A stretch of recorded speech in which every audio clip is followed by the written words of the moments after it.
લક્ષ્ય ન્યૂઝ, એક નજર, એક લક્ષ્ય. ધારી ખાતે અધિક માસ નિમિત્તે સામૂહિક 51 પોથી શ્રીમદ ભાગવત સપ્તાહ જ્ઞાન યજ્ઞ યોજાયો. ધારી ગામ સમસ્તના સહકાર અને ધાર્મિક ભાવના સાથે જીવન મુક્તેશ્વર મહાદેવ મંદિરે અધિક માસ નિમિત્તે ભવ્ય સામૂહિક 51 પોથી શ્રીમદ ભાગવત સપ્તાહ જ્ઞાન યજ્ઞનું આયોજન કરવામાં આવ્યું હતું. સમગ્ર સપ્તાહ દરમિયાન ગામમાં ભક્તિમય માહોલ સર્જાયો હતો અને મોટી સંખ્યામાં ધર્મપ્રેમી ભક્તોએ ઉપસ્થિત રહી કથાનો લાભ લીધો હતો.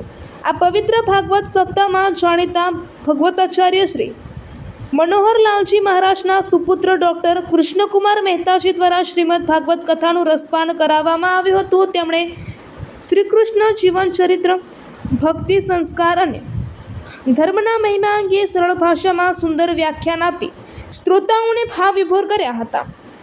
આ કથાના વિવિધ પ્રસંગો જેમ કે કૃષ્ણ જન્મોત્સવ, ગોવર્ધન લીલા, રાસોત્સવ અને ભક્તિપૂર્ણ ભજનોની વિશેષ ઉજવણી કરવામાં આવી હતી. ભક્તોએ હરિભક્તિમાં લીન બની ધૂન, ભજન અને આરતીમાં ઉત્સાહભેર ભાગ લીધો હતો.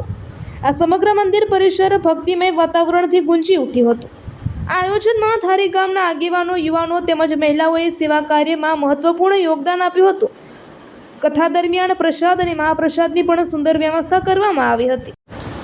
અંતિમ દિવસે પૂર્ણ આહુતિ યજ્ઞ અને મહાઆરતી સાથે કાર્યક્રમનો ભાવભીના માહોલમાં સમાપન કરવામાં આવ્યું હતું. ધર્મ અને સંસ્કૃતિના આવા આયોજનો સમાજમાં એકતા, ભક્તિ અને સદભાવના મજબૂત બનાવે છે તેવી લાગણી ઉપસ્થિત ભક્તોએ વ્યક્ત કરી હતી. રિપોર્ટર ટીનુભાઈ લલિયા. શાસ્ત્રી ડૉક્ટર કૃષ્ણકુમાર મહેતા, ગીતા વિદ્યાલય ટ્રસ્ટ, જંકશન પ્લોટ, રાજકોટ. મારા દાદા ગિરધર બાપા તેઓએ આ જગ્યા વર્ષો સુધી સંભાળી એનો વિકાસ કર્યો. પછી મારા પિતાજી મનોહરલાલજી મહારાજ. અને આ એક એવી પવિત્ર જગ્યા છે કે જ્યાં 22 વર્ષો સતત ભાગવત કથા થઈ છે. શ્રાવણ માસમાં દર વર્ષે જન્માષ્ટમીનો કૃષ્ણ જન્મ થાય એટલે એવી પવિત્ર જગ્યા. બાકી તો બટુક ભોજન છે, ડૉક્ટરના નિદાન કેમ્પ છે, વસ્ત્રદાન છે, આવી અનેક અહીંયા સેવા પ્રવૃત્તિઓ થઈ રહી છે. વ્યસન મુક્તિ આપે, જળ સંચય અભિયાન, વૃક્ષારોપણ અભિયાન. અને આ જીવન મુક્તેશ્વર યાત્રાધામ બની ગયું છે ધારી આસપાસના લોકોના પ્રેમ, લાગણી અને ભક્તિભાવથી. શ્રાવણ મહિનામાં અહીંયા બહુ મોટો લોકમેળો થાય છે. લોકો ખૂબ ઉમટી પડે છે. સપરિવાર હિંચકા, લપસ્યા, બાલ ક્રીડાંગણ, નદીમાં સ્નાન આ બધો લાભ લે છે. હવે અહીંયા ઘણા સમયથી એક ભાગવત કથાના આયોજનની ગામ લોકો કાર્યકરોની ઈચ્છા હતી. એટલે યોગાનુયોગ આ વર્ષે ઉનાળામાં અધિક માસ આવ્યો અને ઉનાળામાં અહીંના લોકોને થોડુંક ખેતીમાં થોડુંક પ્રમાણમાં વેકેશન જેવું કહી શકાય. એટલે બધા લોકોને પૂછ્યું ને એક સમિતિ બનાવી, ભાગવત સપ્તાહ સમિતિ. ધારી નવાપરાના અગ્રણીઓમાં જોડાયા અને પાટલા, પોથી, દાન બધું આવતું થયું. એટલે છેલ્લે આ જીવન મુક્તેશ્વરની ધારી ગામ સમજ પહેલી કથા બની રહી. 54 પોથીજીના યજમાનો નોંધાણા, મુખ્ય યજમાન નોંધાણા.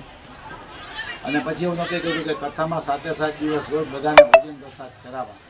તો પહેલા દિવસથી લઈને આજે 7મો દિવસ છે. આપ જોઈ શકો છો કે રોજ 600 થી 700 ભાવિકો મહાપ્રસાદ, ભોજન પ્રસાદ ભગવાનને ધરેલો ભાવથી પ્રેમથી રહે છે.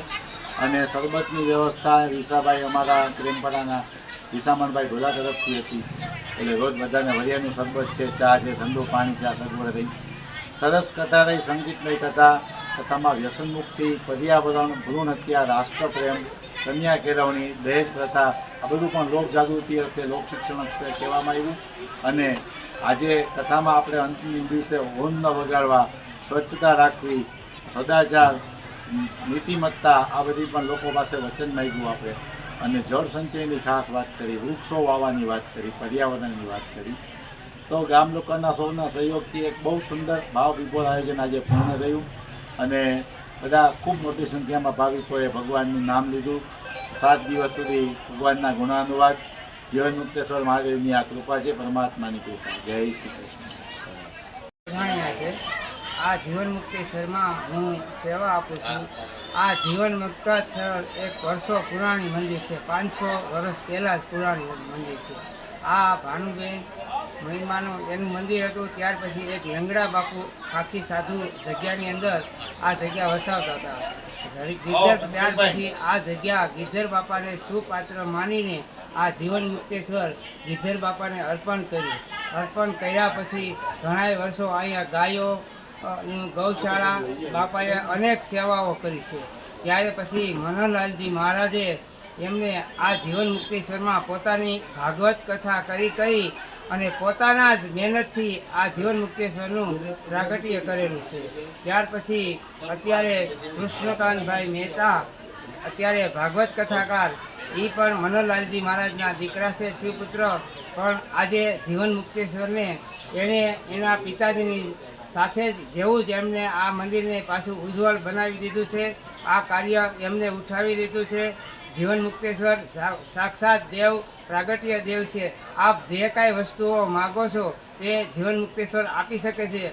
અત્યારે જીવન મુક્તેશ્વરની શિવલિંગની અંદર આપ ખરેખર જોવો તો અમારા જીવન મુક્તેશ્વર દાદા ખાસ સ્વયંભૂ માલિપા દર્શન પણ આપે છે. આ જય જીવન મુક્તેશ્વર મહાદેવ મંદિર.